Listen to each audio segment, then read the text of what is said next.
Hello, my name is Matheus. I am a master's student in biomedical engineering. And I'm Phil, a master's student of biochemistry. You are listening to Orders of Magnitude, the science podcast where we explore topics going from the smallest incisive to the largest dams, made by beavers. Today on the podcast, we had Jonathan Diamond as a guest. Jonathan is currently doing his Master of Science in Biology at McGill University, and he studies something very specific, which is how the ecology affects the beaver skull morphology, which is the shape of the beaver skull. It was a very, very new topic for me, at least. I imagine it's the same for Phil. We didn't know much about ecology, biodiversity, etc., as we're more molecular biologists, but it was very interesting to talk with Jonathan about biodiversity, how the animals around us in the city, all of the nature around us can impact our daily life. Yeah, it was the most fascinating thing to think about systems that were bigger than we're used to, because we're used to working with small cells, we can barely see under the microscope, and now it's nature that surrounds us all around. I hope you have a good one.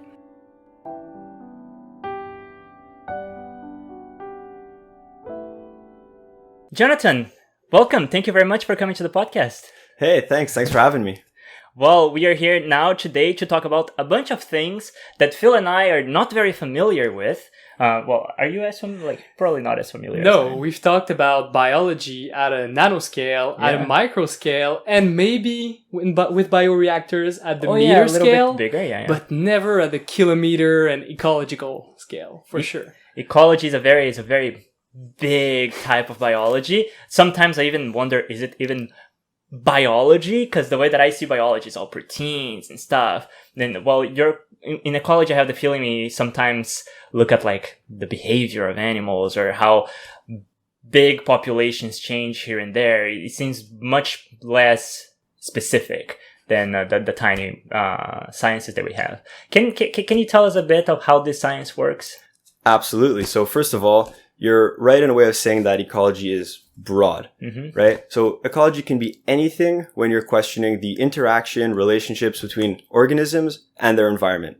So you were mentioning, microbiology, right? You were saying that's like proteins or microbes and bacteria. Well, ultimately, this fits into ecology. If you think about your gut, your gut is full of microbes, and, I think it's estimated like 100 trillion different microbes. They all live inside your gut. Yeah. These are microbes. Microbiologists will study this all the time, but they're also sometimes questioning, well, in the gut microbe, what's going on? How does this affect your body or whatever?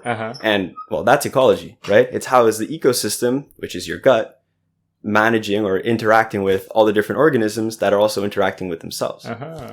But you can also do the same thing with, different mice that live in a different place across all of Canada or all of the world or whatever. All of this is ecology. You go from the smallest things to the biggest things. That's the motto of our podcast, so it's nice that you say that. Perfect. A little bit on purpose, right? Yeah. It's interesting. I never thought of ecology of the gut. Ecology seems like a huge thing, but you can do ecology in small scales as well. Yeah, right? Absolutely. Yeah. That's really nice. So when you're studying ecology, then, because you have to deal with very large numbers. If you're looking at a whole ecosystem, like a large, let's say the tundra in the north of Canada, for example, it's a very big area that you have to cover. What are some methods that you use to do studies in ecology when you're dealing with such large environments? Yeah, that's a great question. So there's a lot of different ways to tackle that problem, but ultimately it's a big challenge in ecology, right? If you're trying to cover all of the tundra in Canada, it's going to take a lot of sampling, right? So some of the ways that you can do this, historically, have been with literal people just doing basically just physical surveys. You can do this, they call it transect surveying. So basically you pick an area and you decide, okay, I'm going to walk 50 meters along a straight line. I'm going to take information, whatever that information might be, depending on what you care about or maybe what you don't care about. You take all that information and then you'll, repeat those transects along let's say a kilometer. And this will give you a general idea of what's going on in that area. Obviously, though, there's some barriers to this, right? If, again, you're looking at all of the Canadian tundra, it's a lot of transects, right? So with technology and things like that, there's been advances in that kind of thing, right? So helicopter surveys are something that is typically done, or using LiDAR with those same helicopters or airplanes to take information.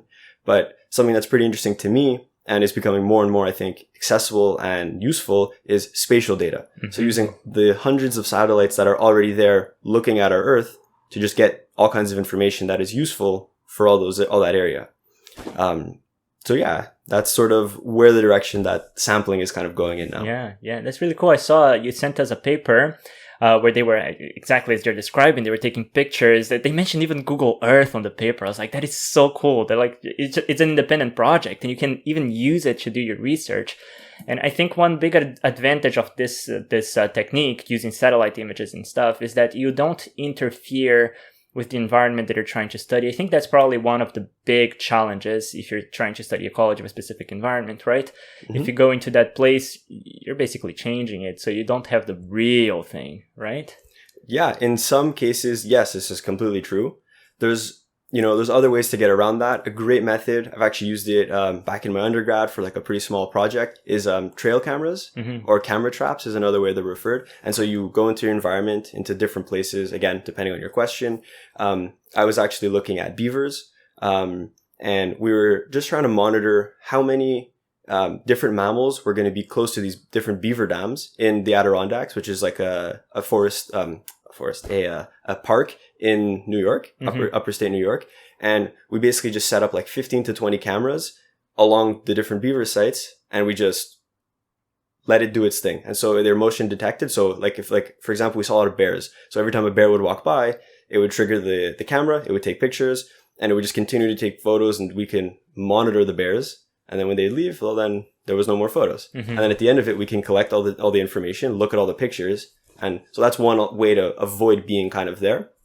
But at the same time, there's something that is sometimes talked about with camera traps, and it's that, well, a lot of animals have a keen sense of smell. And so, or, when you touch the camera, you're touching your environment, maybe you're leaving behind some residues or whatever. So there's sometimes a debate on, are you really there? Are you not there? But, the cameras smell like human. A little bit, they can, right? You have to rub them in dirt before we place them. And I've seen people do this. Really? Yeah.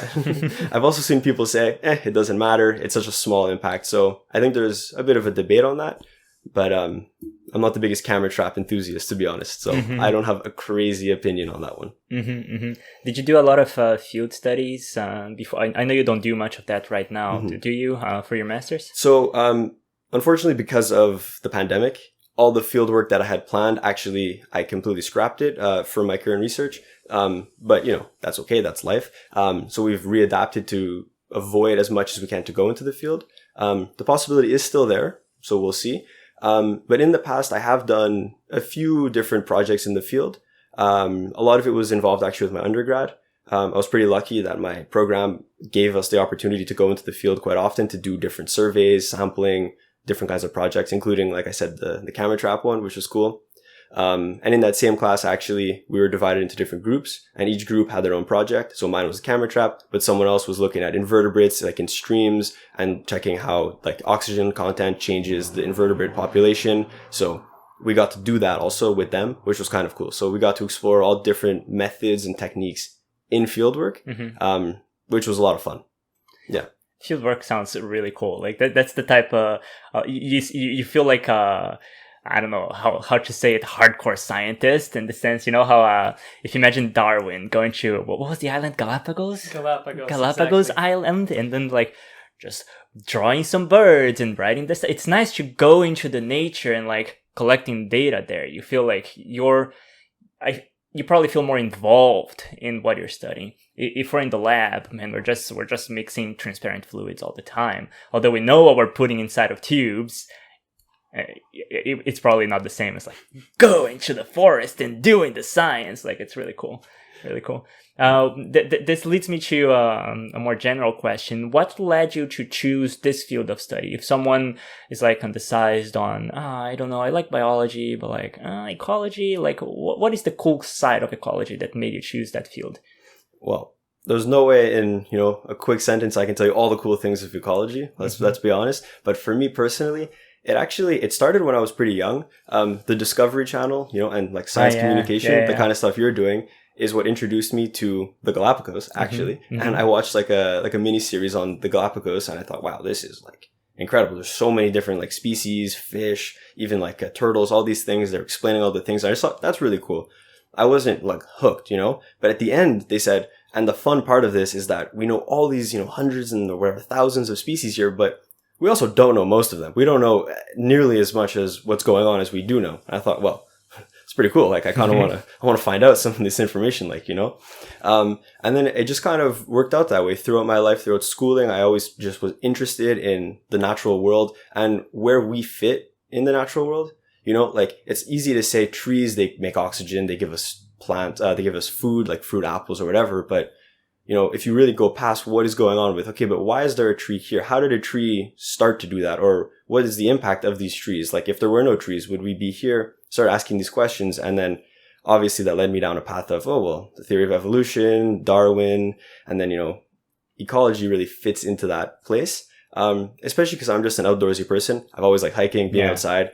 And so I would just, go through a trail and, if I was 15 and I would just look around, I'd see I'm still in Quebec, I'm from Montreal. I didn't go that far, but this forest is completely, I've never seen something like this before. I wonder why. And then, fleeting thought, kept going. And then, I looked it up. What is going on here? What is different? And then, there's a million different ways that you can try and answer that question. And then it just kept going on and on. I thought, wow, this is cool. Never ends. Yeah, I think as city-dwelling humans, we tend to forget the complexity of the ecology that surrounds us, because in our cities we have 10 species we interact with. We have squirrels, we have pigeons.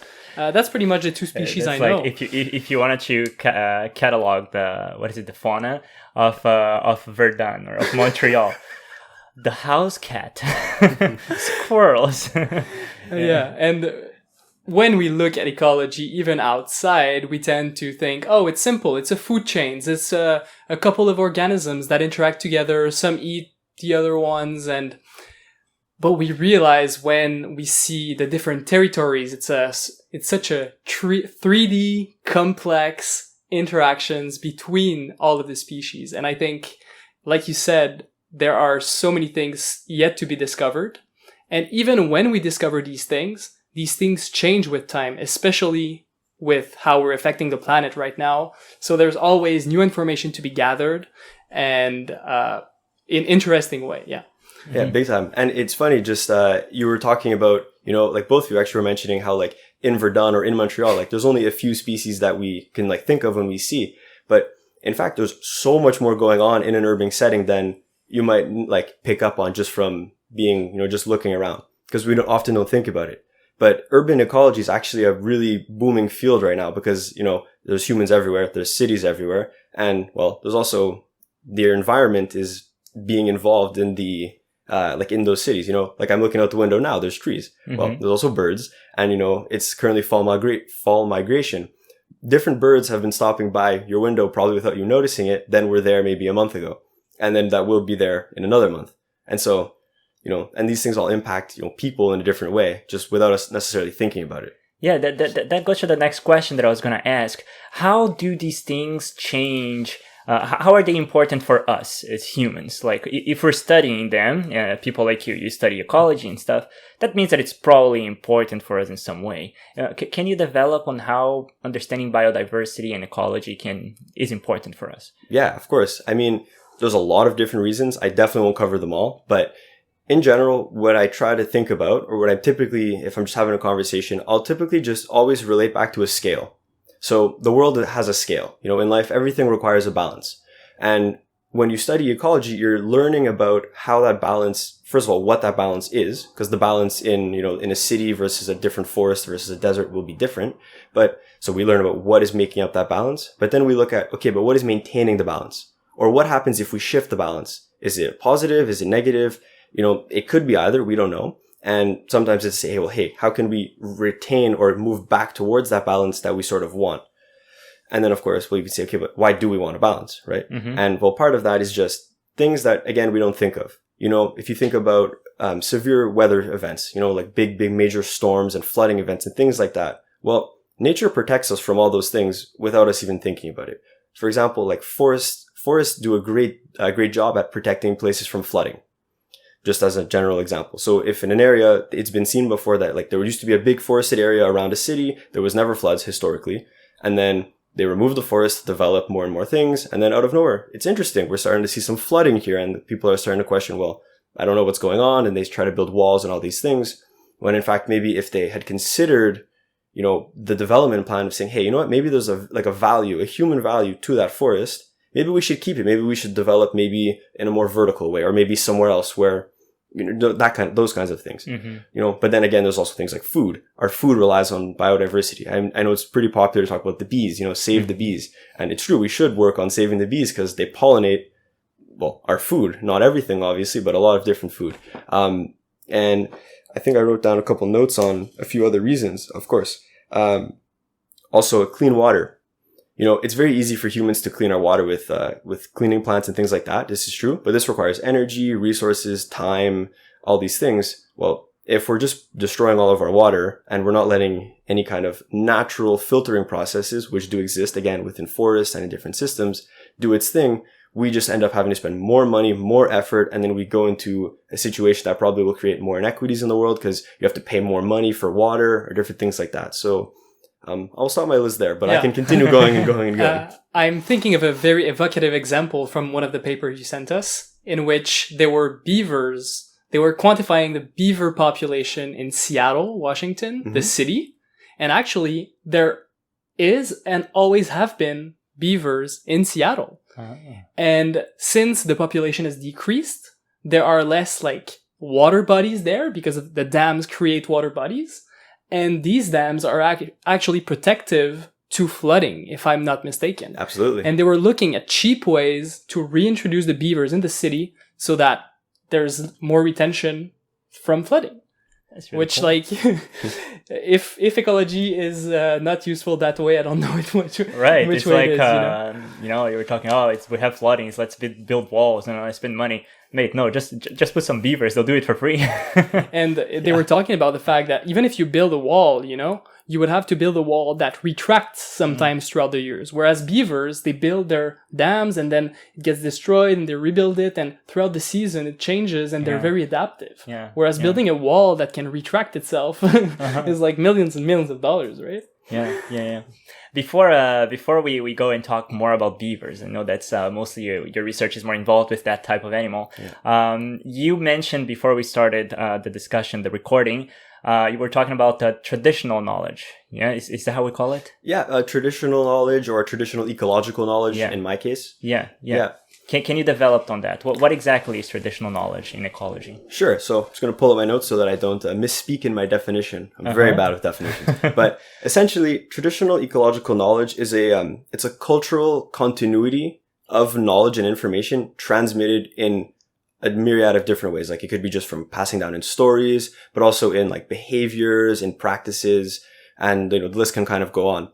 And it's typically knowledge that was acquired not using our standardized view, let's say, of a Western scientific approach. And typically in a lot of fields in the world, especially historically, that information was sort of neglected. I've seen accounts of different stories of, of fishermen going to a body of water and meeting the indigenous people that were there. And they said, hey, what are you doing? Oh, we're just going to fish. Okay, no problem. But just be careful. Don't take too many fish at once, because if you do, there's going to be no more fish. The fisherman says, oh, yeah, no problem. Sure. And then they go ahead, they take all the fish. And then, they come back the next year. There's no more fish. And the native or the indigenous people were just sort of saying, well, if you would have taken half the amount of fish at that time, probably next year we would have twice as many fish and you would have been able to take as much fish as you needed to keep going. And now I used a kind of general example, but this sort of population information in ecology has now been sort of implemented in a lot of fishery managements where, okay, you understand the sort of the composition of the body of water you're in. You understand, well, I can't fish all of them because then there'll be no more fish because they can't reproduce, whatever. But if in fact, and again, I'm kind of made up this example, but if the original fishermen would have listened to the people who had been there and that have kind of learned this through just their experiences and being there, well, would have probably stopped a big headache of having to kind of wait, maybe 10 years or whatever for the fish to sort of regenerate their population. And so this is something that I think is becoming a bit more involved in ecology, just more generally. And when I say it's becoming more involved, I sort of mean that people are starting to talk to and take accounts from indigenous people living wherever they might be, if you're interested in, where they're living. So for me, I think of beavers, cause that's sort of what I look at. And there's a lot of indigenous knowledge in in Quebec from different indigenous groups who have a pretty long-standing history with the beaver. And so they're able to provide, let's say me or anyone else, a lot of useful information of the beaver that maybe would have taken me such a long time to go ahead and rediscover for no reason because it's already been discovered. Right. And so I think it's always important to bring that up in the context of, well, science in general, but specifically ecology, because I think it's something that not everyone knows about that would probably benefit from knowing a little bit more about it. Yeah, I think as scientists, we tend to have always this attitude that if we don't have empirical data with statistics, it's not valuable. But sometimes people have had ancestral, traditional, empirical data still that they can share and that can be as valuable. And if we want to do the due diligence of re-quantifying that and doing the stats, like we can go for it. But it's why redo the thing from the ground up? Right? At the end, it's still empirical, right? Although it's like just passed through generations, like tradition, whatever. You know this. I know this because my dad told me, because my granddad told him. But they know this because they saw it many, many, many times over and over. So it kind of became common sense. But at the end, observing something over and over is empirical data. It's just not written with numbers on the paper, right? Yeah, so, absolutely. Yeah. And what's interesting is in this, typically when we think, traditional knowledge, the word traditional is a little bit misleading. It makes it seem like it's purely like old or like ancestral knowledge, which is of course both extremely important things. But what's really interesting is that this kind of body of knowledge, it's always evolving. It's always adapting. Like if my community or whatever, we used to notice that there was something going on in one way for years and years and years, but now it's not like that anymore. We're not going to stick to, but it's always been there, so it'll still be there. But in fact, no, we'll understand that there's a change that's occurring and we'll quantify it in some sense and say, hey, you know what? If this is not happening, maybe we should look around and explore maybe what is stopping this from occurring or whatever it might be. So it's continuing. If you rely on being attuned to the environment in order to survive, for sure your empirical data has to be updated quite often. Yeah, big time. Mm-hmm. Okay. So going back now to what you do, you mostly study beavers. I know you look at the morphology of beavers. We'll say what this word means or what exactly you do. I just have one question first. Why do beavers make dams? Like, why? What is the point? This is a great question. So whenever I get this question, I love to just start off by just saying that in North America, there's only one other mammal that has the same sort of quality of building as the beaver. And that's humans. Uh-huh. So, it's just funny to say, like, one of our more similar, mammal friends is actually the beaver. The little rodent that is going into a forest, just like humans typically go into a forest and say, you know what? This looks like a good place for me to live. I'm going to go ahead and cut down some trees, build my house. This is a stream. I don't want it to be a stream. I want to build a dam so I can, I can hang out and have some space, So they'll build a dam, they'll modify it just like humans, maybe with some different techniques. But it's essentially the same idea. They're modifying their environment so that it's more habitable and more optimal for them. Yeah, I thought it was goofy, but at the same time very accurate when I read all the papers, and it's very serious, scientific, peer-reviewed, published papers, and they always refer to the beavers as ecological engineers, and they're being super serious about it. And it's true. Okay, so the sole reason is just because they want to make it cozy for them.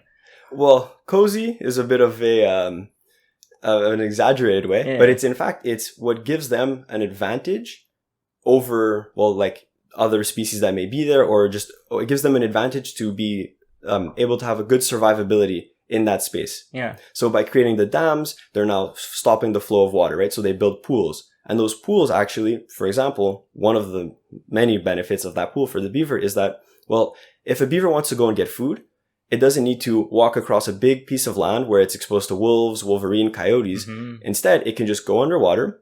Wolves will pass by. They'll have no clue that it's there. They'll get out of the water close by to whatever they want to eat. Let's say it's a aspen or it's a willow tree. They'll eat their tree, or maybe they'll take pieces and do what they do with it. We can talk about that later. Mm-hmm.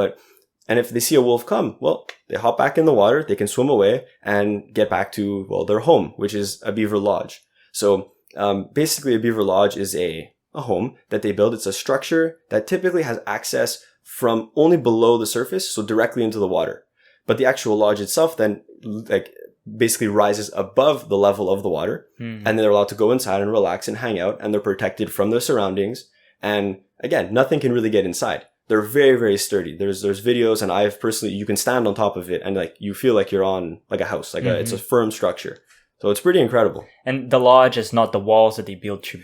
No, those are separate. So they build dams and they build lodges. They can also build like different canals and stuff like that, but we'll stick to dams and lodges for now. Oh, they're very sophisticated. They're quite impressive, really. True engineers. Yeah. And it's funny, I sorry to cut you off, but it's just, you were talking about ecosystem engineers, and it's actually a well-known and well kind of accepted term in ecology. So beavers are an example, but so are woodpeckers. So woodpeckers, they go and they engineer the different trees, and they end up making themselves like a place to live or whatever. And then that engineering, it changes their environment. So let's say the ecosystem was a tree. Well, by picking the woodpeckers, picking all the different holes, eating the insects or whatever it might be, but that gives room for other insects to go inside the tree and live and eat their different things. So the beaver does the same thing. They completely engineer their environment, which benefits them, but it also has impacts on everything else that's involved in the ecosystem. That's fascinating. Yeah. But that was the next question that I had. Because the beavers, they seem to have a much larger impact on the environment and a much larger area than some other animal that comes and gets, settles down in a specific location. Won't that be bad in some cases for, I don't know, maybe the biodiversity of the place or just the other animals that are living there? Suddenly their home is flooded and because one pair of beavers decided to flood everything. Isn't that bad for the environment? So, I totally hear what you're saying, and it comes back to the question of balance. So you're right. If a beaver comes to an area and it dams the entire area, and over time it moves from this like nice stream ecosystem that's pretty dry with some nice tall trees into like a full wetland, which is completely flooded and no longer accessible maybe to like a moose, or a moose typically could be okay, but you know what I mean? This has a big impact on the different, like the fauna, which is the different wildlife that's around it. And this is true. And which brings into the question of management. So in a lot of different places, including, for example, the Adirondacks, they're actively, and to be honest, in most places where you have beavers, they're actively managing the beaver population. Because if there's too many beavers, especially close to like human constructions like roads, well, your road might be underwater if you lose track of time and you're not paying attention, because streams typically pass by roads, and a beaver will just find a place they want to build a dam, and if it's good for them, it's good for them. They don't really care. So absolutely, it could have negative impacts on some elements of life, including human life. But then there's also the balance of the positive things it brings. So those beaver dams, they typically increase biodiversity. They have strong impacts on like water chemistry, water quality, the flow of streams. And of course, then they have benefits to humans, like you were mentioning in Seattle, having those beaver dams. Well, it actually helps the people. So it's a balance. If you have too many beavers, as with everything in life, if you eat too many cookies, well, it's probably bad. But if you eat just a few cookies, you'll probably be okay, and you'll be happy. Cool. I also saw just pushing again it seems to be more bad than good sometimes. The beaver, I saw on the paper that he sent us, he shared with us talking about the tundra and how the beavers are migrating to the north. It seems like they're helping with the defrosting of the permafrost, right? If they just transform the tundra into a big wetland, then the ice under the ground will start melting as well because the temperature increases with the water there. Won't that be a bad thing? Wasn't there a story of there's a bunch of greenhouse gases stored down there? Permafrost, yeah, and then if it starts melting, it will just impact even more on global warming and everything. Yeah, absolutely. And so that paper, actually, it was the one I sent you. It's because it was one of the first papers that I read that sort of led me down the specific path that I'm on, because it's true. I was going to maybe wait, but it's a great opportunity to bring it up now that beavers are moving north, because of climate change and differences, impacts on the environment just globally. Beavers are moving in all kinds of directions, but they're also moving north. And so now you're finding beavers in areas that they were not there before.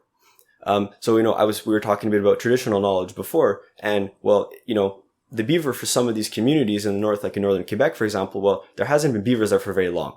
And, so some of them are just sort of unaware maybe that beavers are there. They don't really care about the beaver, but the impact that the beaver might have could be drastic.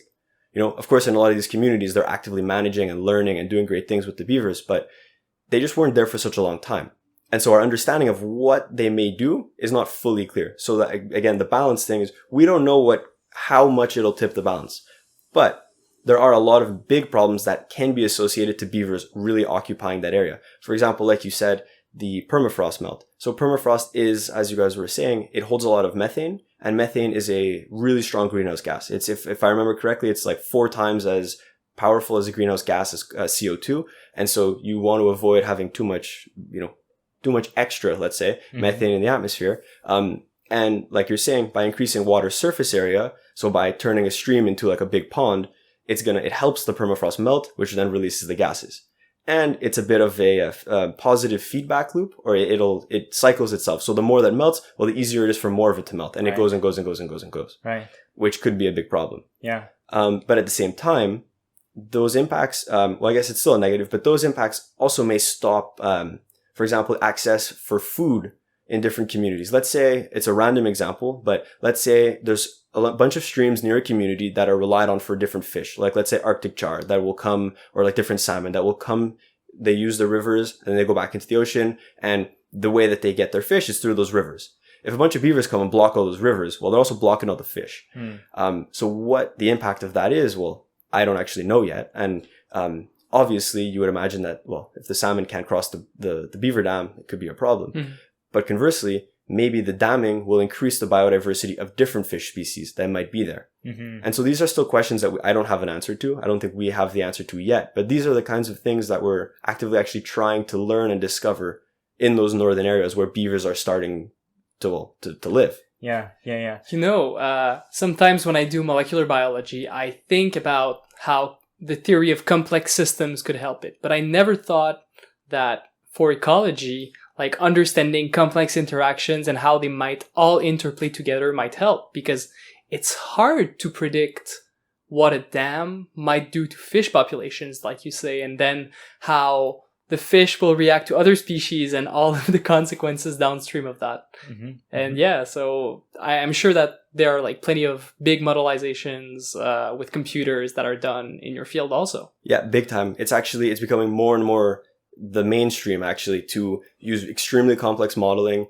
And like, there's a lot more math. When people think ecology, they just think of, binoculars, writing down notes. Yeah. But in fact, it's very math heavy. And it doesn't need to be, but typically it's very math heavy. You're a lot of modeling because like you can't even visualize the complexity of the different models. Earlier you were talking about the food chain, but the reality of what those food webs actually are so complicating that you can't just look at it and see anything. Yeah. So, you're spot on with what you're saying.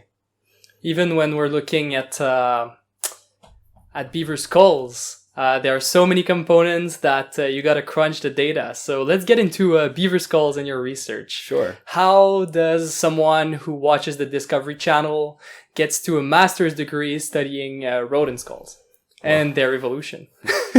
Well, it's been a roller coaster, let me tell you, of trying different things. But the first thing for me was the more I was getting involved and interested in ecology and evolution, and of course conservation, which is extremely important for me. I was starting to realize that I don't have an organismal bias, which is something that kind of comes up in conversations, which basically means like some people just really like a certain organism, like some people, they grow up and they want to be a bear biologist, and that's awesome. Like have fun, you'll study, you'll learn so many things, and you'll teach me a lot of things that I care about.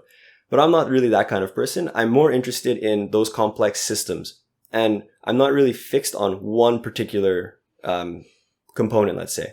And so my master's actually started off as a question that had nothing to do with beavers. It was more a question of thinking about climate change and how it's changing the landscape and how it's changing where populations or different organisms are starting to move, and how maybe that'll affect like biodiversity or species richness or functional diversity, which we'll come back to. And basically, I was discussing with different supervisors trying to find a project, and the question came up of, well, a really good model system for you would be to look at beavers, because beavers live everywhere. We were just talking about beavers that are now living in the tundra, but there's beavers here in Quebec, there's beavers in Seattle, but there's also beavers as far south, there's a few examples even in Mexico, in the desert, where you'd expect there to be no beavers because there's not very many trees or bushes, but there are streams that exist, and there are food for those beavers. And so they're everywhere. Would it be the ones in Mexico, is it the same species or is it different? So this is part of my question, Yeah. is understanding. So right now, I don't have a exact answer for you, but really in reality, they are still the same North American beaver, but they'll likely have differences, versus a beaver that's living here. And this sort of brings me to my question of, well, why would they be different? Why would they be the same? And what is sort of going to shape that?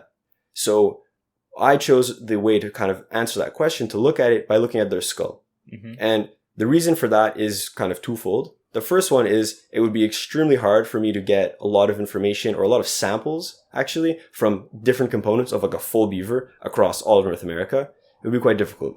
But luckily for me, museums have a lot of skull samples of beavers from different places. And not just beavers, by the way, like different rodents and different things. And so I actually use a lot of museum samples to sort of get a sample of as much of North America as I possibly can to look at their skull. So you're using the beaver skulls as a probe for local ecology from where these beavers come from? Yes, in a sense, sort of. Actually, yes. But I'm basically I'm using their beaver skull. I'm going to actually back up for a second. The reason I'm talking about beavers and the reason we went into beavers is because they're just a good model system, right? Because they live everywhere, like I was just saying. Yeah. And then moving forward, a model that can be used to try and quantify their diversity within a species. So you call it intra-specific diversity. And so intra means within, and then specific is species. So to look at that, I'm really analyzing the different features of their skull that are important, in my case, mostly for mastication and eating. So basically, when the beavers are eating different things, how is the shape of their skull or how is the shape of their environment affecting or not affecting the morphology, which means the shape of their skull. So for example, different shapes of different things in life, I'm being very broad, but have an impact on the ability of those things to continue doing things. I said things a lot. But what I mean by that, and more specifically, is if you think of a knife, okay? A knife is a knife, but different knives have different shapes based on the function that you want that knife to do. So a knife can be sharper or less sharp. It can be curved or like straight or whatever. And the difference in the shape of that knife allows it to do different moves and different functions.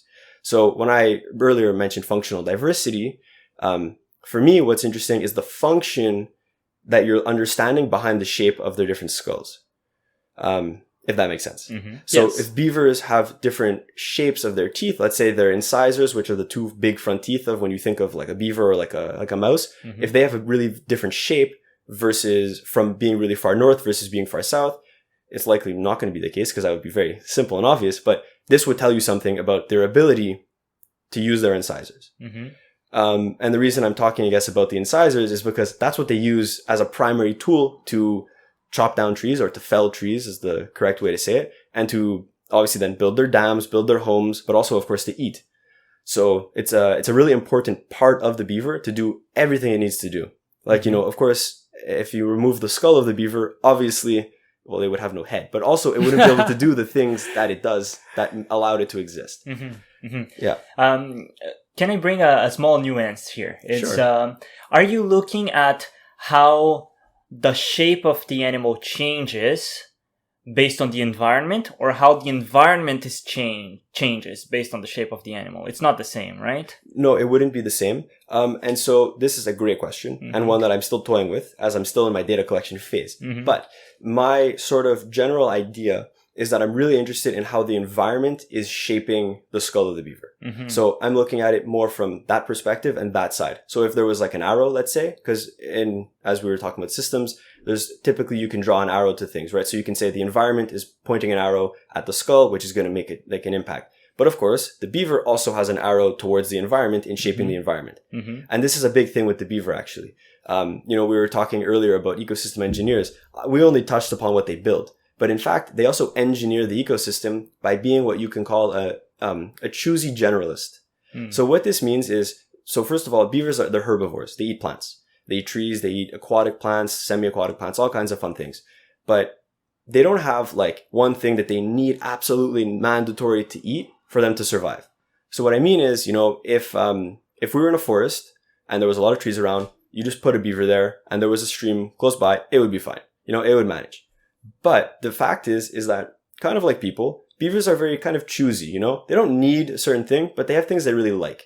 So, for example, one thing that they like in a lot of forests is like aspen. So it's just a species of tree, a group of trees. And so they'll eat the aspen and they're loving it. They'll eat all the aspen. And then after a few years of beavers living there, enjoying their aspen, well, there probably won't be many aspen left. Some species, if they weren't a generalist in their eating or in their feeding behaviors, they would be in big trouble. If they ran out of their food source, they'd be stuck. They would have to leave or they would go extinct or whatever. But beavers, they're like, all right, I guess I move on to my second favorite. And then they eat the next thing, and then maybe some aspen grow back and they start eating it again and whatever. And in this way, they completely changed the composition of the forest, which again has major impacts on different things. Yeah. You don't want to be reliant as a species on something that beavers like. Big time. Okay. Yeah. If you are and you're close to a beaver colony, well, you'll probably have to move. Yeah. That's man, they're really smart. They're really like the little humans of nature, I guess you can say. They just build stuff. They change the environment like they want.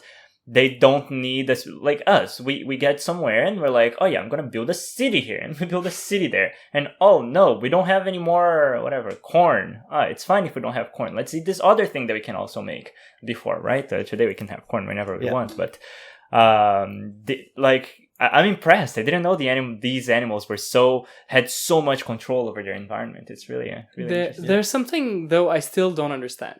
So you're looking at all of these skulls that you gather from all these museums, and where the beavers come from. It must be hundreds of skulls, perhaps.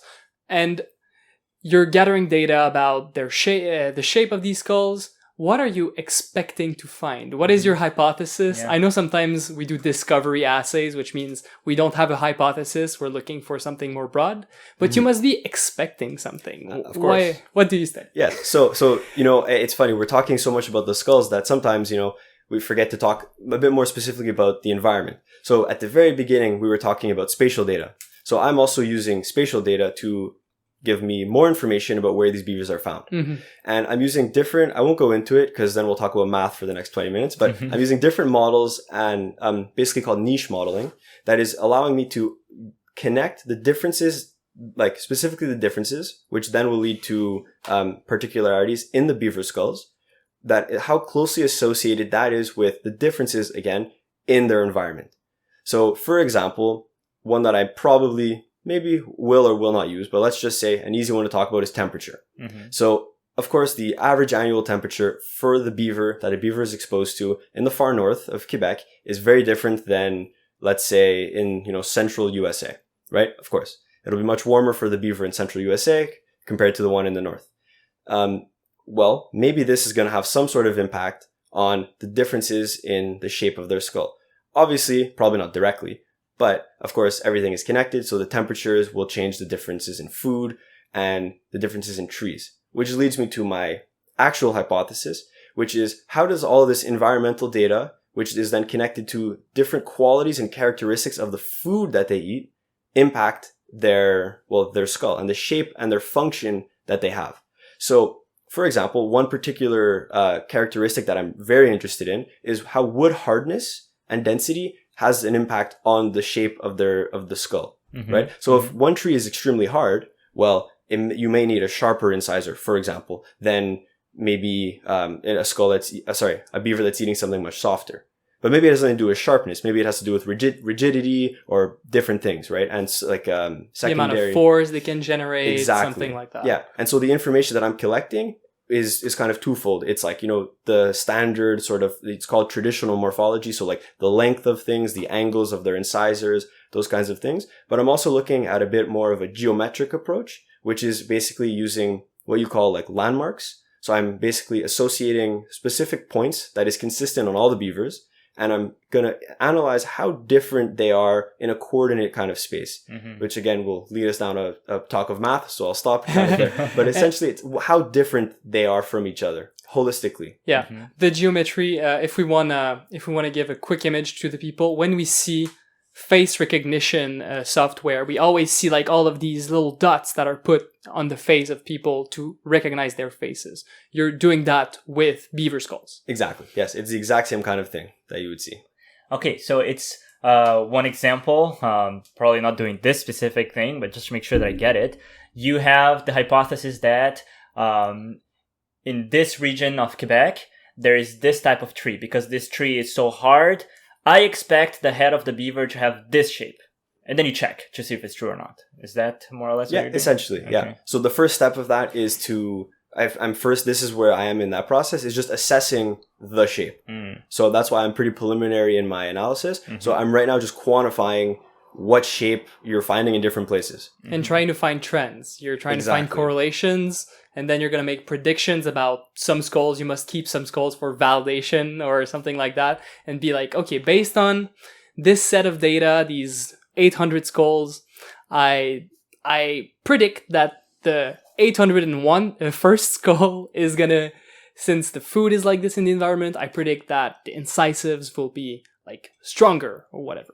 Yeah, and then you'll see and validate your data and check that out. Yeah, exactly. This is sort of the end goal of it.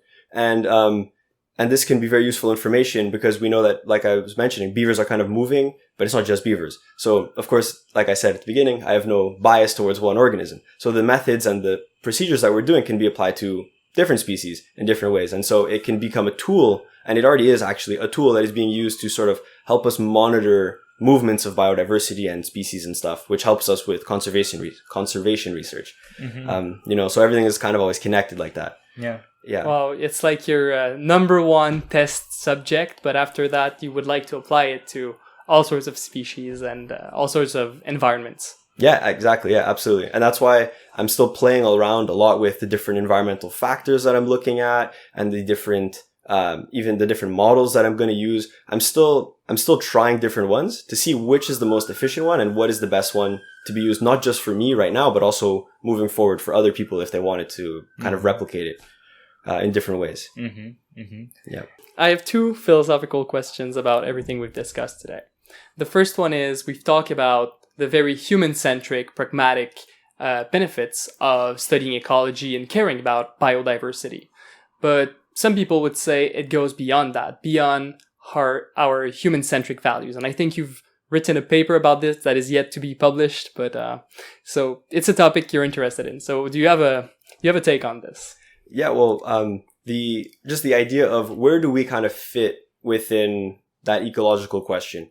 And it is a important question to consider. Of course, like you said, as people, we sort of prioritize how things affect us, right? And that kind of makes sense because ultimately, if we completely change the dynamic of our planet, well, the planet itself will still be there. Life will likely be able to persist in a different way, but will we be there is a different question, is a different story, which is why it makes sense that we're interested in that. But the idea of where do we fit within that system, I think is more important. It's more valuable to consider because at the end of the day, we're people and we will have our inherent biases, and that's okay. This is just part of being people, and that's okay. But when we consider ourselves completely outside of the system that we're looking at, I think we're missing a lot of valuable information. And earlier, or I guess when you think about traditional ecological knowledge, one major part that this typically has is that it's a more holistic approach to things. It's not us humans looking at a system, rather it's we are involved in that system. And the fact of the matter is this is true. No matter how you actually look at it, humans are involved in the system. Whether it's, accepted or not is a different question. If you think of urban areas which are completely humanized, well, if you're looking up, you'll see birds. If you're looking around with a microscope at a little puddle in the water, there's millions of organisms that you might find there. And so we're there, they're there with us. And it's just a question of kind of accepting that and thinking about it in our equation. I find this comment, maybe it can be dangerous in a way because it can lead people to the belief, I don't know how correct it is, but people can use that to say, well, maybe what is happening to the planet right now is natural at the end. It's just how things are supposed to go. We humans are animals that act like this, and at the end, nature just decided that we have to make the planet hot, and eventually the planet will go back to its original state, I guess. But then you can think like... and eradicate us. in the and process. gets rid of us like in the process. But then you can think of like you were saying in the podcast that we just recorded about the balance, right? There's a balance, and we have this great advantage that we know about the balance. A beaver, for example, if it goes and changes the ecosystem, it doesn't know about the balance. It does a thing, but we know, and we can change the ecosystem and have it and do it more responsibly. And it would still be part of the nature because it is our nature to know this type of stuff, right? Yeah, absolutely. And so that's sort of where I really come from. It's sort of, my mind is we're a part of that system. It's not that we're a part of that system, so let's do whatever we want. But rather, it's the opposite. It's accept that we're a part of the system and that we need to behave like we're a part of the system. We're not on the outside. Mm-hmm. So, that balance, we have to make sure that we're looking at the balance properly. We're not assuming or creating a balance with humans outside of it because, well, the balance will be wrong. It'll be shifted. And so we have to always incorporate ourselves with that. And so, you come to questions of, people think of like hunting or agriculture and all these things. Well, these obviously have huge effects of tipping the balance. And if we just say, well, that's okay, let's just tip the balance one way because it's for people. Well, what's going on with the balance? Nature will always come back and restore the balance. The question is, will people be involved in that process? Is a bit of a problem. As our ability to modify that balance increase, right? We could create some sort of balance that is very viable for us, but that is what I would call sterile. Very like clean cut, humans and their domestic animals are like a significant part of the biomass. If we decide to only care about the species that keep us alive, there could be quite a very stable balance, but all the loss of ecology would make the planet less beautiful. Is there some value in that reasoning? Because personally, I just made that point, but I don't really care about biodiversity, like, personally. And I wonder, like, is there a way to make me care about the beauty and the diversity of nature, aside from my pragmatic considerations of I want my species to survive? And so my answer to you is, I think, very simple. Is your very sterile version of the world of we just domesticate the things we need and we have what we need and that's it, won't exist. We can maybe fabricate it in a way that it'll work for X amount of time, but wouldn't be sustainable. It is my real belief. And the reason for that is it goes back to the complexity of everything in life. Life relies on a lot of different components that we don't always think of. We always talk about the bees. Well, out of nowhere, the bees became a big problem when they started to be declining because we were like, well, who cares? We can just go with our little pipette and we can pollinate all the different plants that we need. We can build a machine. It'll just do all the stuff we need. Sure. But all of this requires resources. It requires energy and requires time, which again falls back to, well, where do we get all of these things? Where does all this energy come from? Where do all the resources come from? And if you think of, okay, no problem. We make machines. All good. We'll grow our corn. Life will be good. But then you can say, okay, where do we grow our corn in? Well, we're growing our corn in a soil. Okay, no problem. We just have corn here. And, over years, well, maybe the soil is no longer fertile. We're no longer able to grow corn.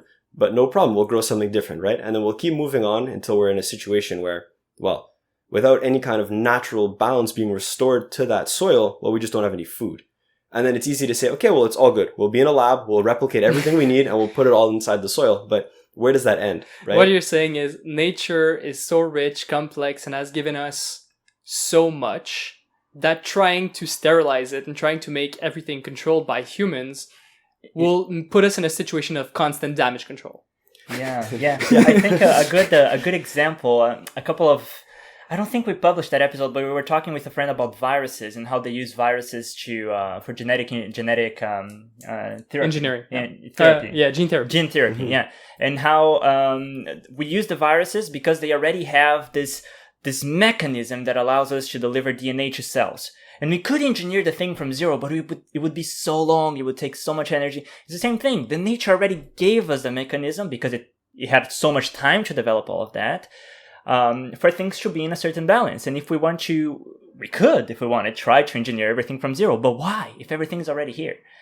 We should just take advantage of the biodiversity that we have now that is involved in this super complex system that allows us to have a sustainable planet. Yeah, absolutely. And I mean, we're only here and doing the things that we do because of the way that our planet and the different species in our planet brought us to this point, right? Millions of different things have happened and changed and occurred throughout Earth's history with different species, growing, expanding, and then unfortunately going extinct and moving on. And this is, in that sense, that's normal, right? But in any moment where you decide that, you'll be able to engineer and, completely engineer and overtake on nature, it typically isn't a very good idea, I believe. However, we go back to balance. I think there's a really good way that humans can be involved in managing the nature that we have. So not necessarily going 100% and just letting nature take over, but also not going 100% and saying no nature.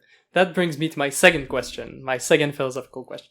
So I've had debates with people, and some people who are like pro-urbanization, let's call them, will say, let's densify the cities and let's cramp humans in as little space of the earth we can, so that nature can repopulate. And yes, we can have like ecological centers and we can go visit nature sometime, but let nature do its thing and let us live like in very little space with efficient resources.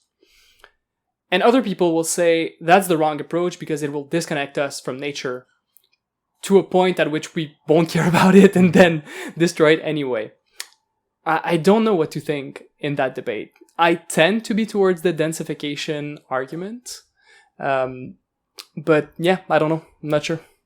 Well, first of all, it's a great question, and it's a great philosophical thing to think about. And I don't think there's a perfect answer in either scenario.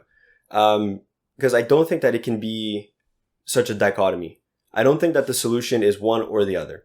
Because I see a lot of value in the second argument you said of, well, if we just kind of go in one little spot and ignore nature, we'll probably, like you said, maybe forget about what is nature actually giving us? Interconnectedness, yeah. Exactly, our connectedness with nature and with our planet. And it's easy to forget that. We already typically forget that in places where we're not even that disconnected from nature, right? Where we're just here, exactly like you're pointing to the trees just around us. Well, we don't always think of the value that those trees give us. For example, I was actually thinking about it when I was driving here, that there's a lot of trees on the street here. And if you remove those trees, there's been a few studies, especially there was one I recently read about in Denmark. They did a comparison in a street with trees and without trees. And the temperature increase was like 15 degrees. Of course. Yeah. And exactly. But it's not just because of the shade. There's more that goes into it as well, right? And so the impact that nature is going to have, we don't even think about it.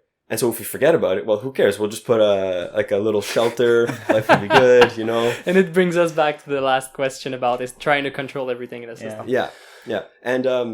But to like the point, I guess my answer to that question would be that I think that there's a way to live really in harmony with our planet. And that's not me saying that cities are bad or that houses are bad and that human impact should be zero. Because the fact of the matter is everything has an impact, right? And it's how does that impact fit again onto that? I keep bringing up into that balance because everything has an impact, right? Like we said, beavers, they're nature, but beavers have an impact. And if we just let beavers completely take over, well, they'll take over and that will be fine. That's the natural world. It'll be what it is. But how does that world, fit with us and our view of that? And so typically the best way to manage and live with nature is to manage it a little bit. People often say we shouldn't have any hunting at all. Well, if we do that, there may be a problem. For example, if a good example is like deer, if we never hunted any deer in Quebec, there would be a huge growth in the deer population. It would completely overtake. Then they would eat all the plants, all the things that they need to eat. And then all the deer would die. Because all the car crashes. And all the car crashes. Exactly. And part of this, this kind of ideology that I sort of have is including humans in it. Because again, if you take humans completely out of the picture and you just let nature do its own thing, it will do its own thing. It doesn't really matter. That is what it is. But if we want to be part of that system, we need to think about it. And so that's saying we shouldn't remove all the deer, but we also shouldn't let all the deer overtake all the other species that are there.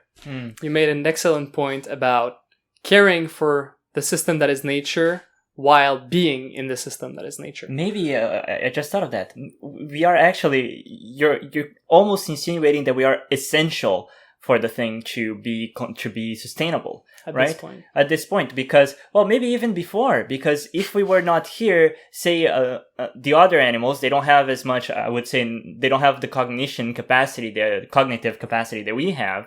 So they can't really help controlling the environment the same way that we would. So an animal that has a great advantage on the natural selection, it would just take over, and then eventually everything would collapse, I imagine. But it's always in the context of us being dominant, right?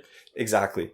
So that's the thing. That's again the slight nuance in the idea that I have. It's that it has to be with people involved in the equation. If you remove people from the equation, nature typically has a way of balancing itself. And again, actually, one thing that we didn't really discuss a lot is timescales.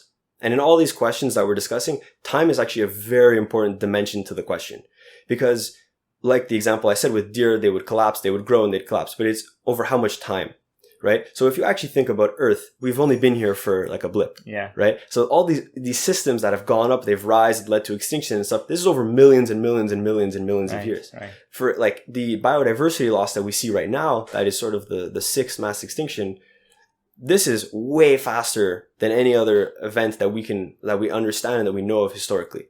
And so time is a really important factor. And because things are sort of being sped up, the human aspect is important as long as we want to remain here, part of that system, if that makes sense. Yeah. That's all very, very interesting. Again, thank you for coming and telling us all about this. It's new information. I love this because we get people and we just learn so much new stuff. If people want to contact you and learn more about what you have to say, ecology, the beavers, etc., how can they reach you? Thank you, Phil. How can they reach you? Yes, of course. So you can find me on LinkedIn with my name, Jonathan Diamond. Yeah. And at the same time, I'm on Twitter. So my tag is John Diamond11, and you'll be able to find me. It's a photo of me. We'll link it up. Yeah.